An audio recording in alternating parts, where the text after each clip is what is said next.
What's up, everybody? Tyson Roush. Let's talk Jets.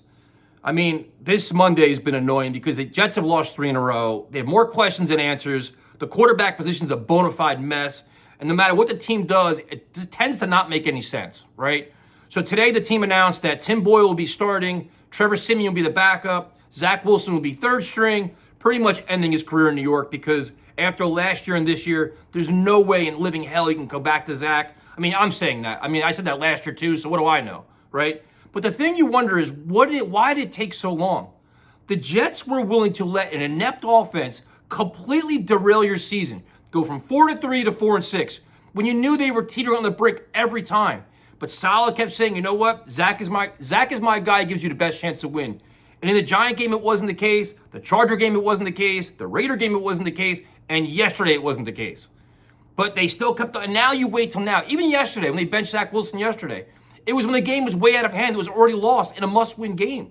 And that's been Saleh's thing, man. Their loyalty to this quarterback has been their demise. Seriously, from the top down. So now you look at it where it's like Tim Boyle starting.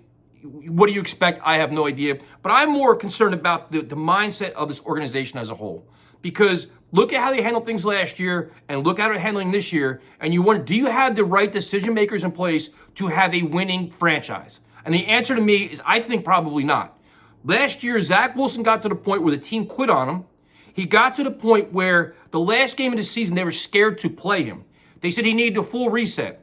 The Jets were a quarterback away from being a very good team. Zach Wilson wasn't the guy, and we all knew he needed a year off. Saleh said it again today. They wanted him to sit around for the year and just watch Aaron Rodgers. If you say that, that means you know he sucks, and you should have brought somebody else in behind Aaron Rodgers, not Tim fucking Boyle. And this isn't second guessing. We've been saying this the entire offseason. The names are all the same. Teddy Bridgewater, Jacoby Brissett, Gardner Minshew, whoever you want to put in there. They also had a guy on their own roster they decided to get rid of, in Mike White. Now, some of you may roll your eyes. The fact of the matter is, Mike White is a much better quarterback than Zach Wilson. The team bought into him, the team believed in him, and they played better with him. I'm not saying he's Aaron Rodgers, but he's a guy that you say, you know what? We can keep this kid and see what he has. But the reason why they didn't do that, because they didn't want to hurt Zach Wilson's feelings. They didn't want to have everybody looking like, no, we know he's, we got to kind of force this Zach Wilson issue down everybody's throat. So the Jets in the offseason decided that Zach Wilson is their guy no matter what going into this season. So being a quarterback away, they go get Aaron Rodgers. Okay. You bring in Tim Boyle, which is just a guy. And honestly, I think that they brought in Tim Boyle as like a placeholder to help install the offense until they get the Aaron Rodgers trade done. I know he has ties to Hackett, but he's not a good quarterback, man. We know he's not. But it's just a kind of guy to help implement the offense, do things, but hoping he didn't play either. So you go into the preseason, Aaron Rodgers looks okay, and you're still sitting like, and Zach showed a glimmer of hope, but you're sitting here like, this team is all the pieces here to be very good. And I kept saying, even if Aaron Rodgers went down for 2 games, do you want the season or the playoffs to be on the line with Zach Wilson quarterbacking your team? And the answer was no. This was back in August we were saying this. Fast forward to week 1. Aaron Rodgers goes down. Zach comes in, they scratch and claw, they find a way to win. The next day, I do a show with Ian, I do a show on Let's Talk Jets. We all said the same thing. Go out and get a backup quarterback now. You do not want Zach playing the full season with a win-now team. You're not tanking the season. You're 1-0. You're not going to mail in 16 games. Like, you know what? Just screw it. The season's over. The season's not over. Your goal as a professional organization is to win football games. You do not tank. You find every way possible to maximize your resources and win. You're judged on wins and losses. You're not judged on being a good defensive coordinator or having a great defense. Having a great defense doesn't mean shit if you go 3-14, right? So once Aaron Rodgers goes down, the Jets, in their arrogant way, say, you know what? We're good. Zach Wilson, Tim Boyle, we don't need anybody. And it's just mind-blowing because there's guys still available. The Jets start playing football. You saw some good things. You saw the Chief game. The Patriot game was dreadful. The Giant game. And you're like, how is this team not signing somebody? At least get somebody in the mix so if Zach gets hurt, you have somebody there. Or you can just show that you actually care about winning and you hold the kid accountable. Put somebody on the roster that's going to push him. That if he doesn't play well, you can pull him out of the fucking game. How hard is that? Have everybody on notice, and the locker room notices. This team held everybody accountable but Zach Wilson. They babied him since he got here. They did it again this year, and it started costing him games. It started costing him the locker room because week in and week out, he wasn't playing well. They got some miracles, the Eagle game, the Giant game. You see little glimmers of it, but you're like, you know what? The way they're winning is not sustainable. We knew it. And still, the Jets refuse to do something. The trade deadline, Josh Dobbs is there. The Jets don't do anything. They still keep doubling down on Zach Wilson, which at this point, you're like, how is this even possible? Now you get to the point where finally he's benched, but now the problem is you're 4-6. Your chances of making the playoffs are next to none, but they're okay with it. Like the organization would rather just baby Zach Wilson and go down with his ship than try to win football games. That's gross incompetence. There's no way to other explain it.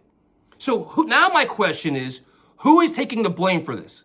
Because I try to think like with common sense. I'm only a fan, I'm not an expert, right? But you gotta think of common sense. When they sit down and film study each week in front of the entire team, if you see Zach Wilson not hitting open wide receivers or making bad throws or doing stupid things, how do they say to your locker room, to a man's face, he gives us the best chance to win?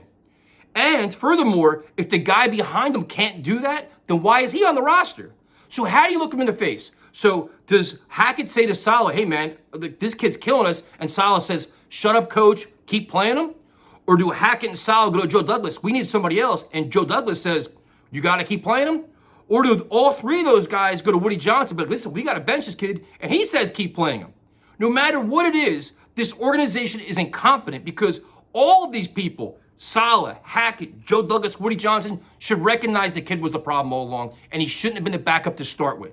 They handled it terribly wrong from top to bottom, from last year into this year, and throughout this year. They literally tripled down, quadrupled down on Zach Wilson, and it blew up in their face. So now you're sitting here where you're playing Tim Boyle with basically your season on the line once again. What little glimmer of hope you have left, you got to beat the Dolphins.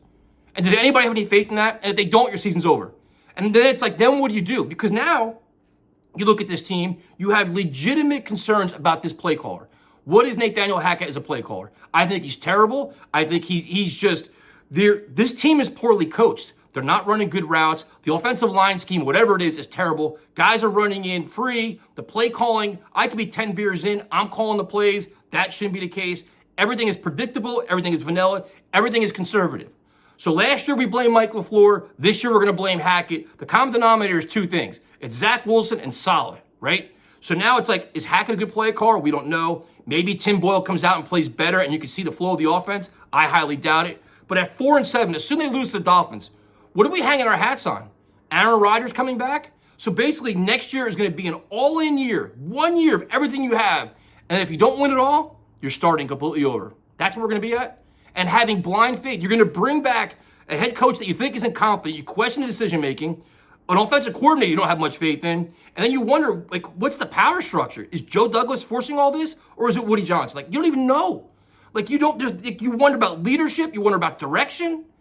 And you have no faith in any of it. Because you know what? This is same old Jets kind of stuff. You hate bringing out the little term, but it is. This is pure stupidity at this point. You can't make it up. So, I don't know, man. I'm fed up. I'm truly fed up. I just don't. I mean, I'm stuttering now. You can make a very good case. Everybody's like, well, you know what? The Jets are going to try to find their way to stay relevant until Aaron Rodgers comes back in mid-December. You can make a good case. If this team keeps playing like this in late December, you can make a good case to fire Saleh. You really could. And it wouldn't bother me one bit. They could fire Saleh. And the other thing, too, is if your offense is so inept, it's this bad, how do you not change play calling responsibilities? Who are you worried about alienating? Aaron Rodgers isn't here. He's not, like, he'll be in the building this week, but like why are we always worried about, it's about winning. It's not about feelings. It's not about ego. It's about you got to find ways to win games before you lose your locker room. So you can make it, I mean, if this keeps going the way it's going, if you got to fire Hackett and it pisses off Aaron Rodgers, I generally don't care. If you got to fire Hackett and Saleh and it pisses off Aaron Rodgers, I really don't care. You got to do what's best for the team. And right now, this coach has not shown the ability to win football games and be their leader of men and do what's right for the organization. And Joe Douglas, he's got his hands full too because this roster, the roster composition at quarterback behind Aaron Rodgers has been bad. The playmakers on offense have been a complete disappointment. They bought into Aaron Rodgers, bringing in all his guys, and none of them have panned out. The offensive line's a mess. Whatever.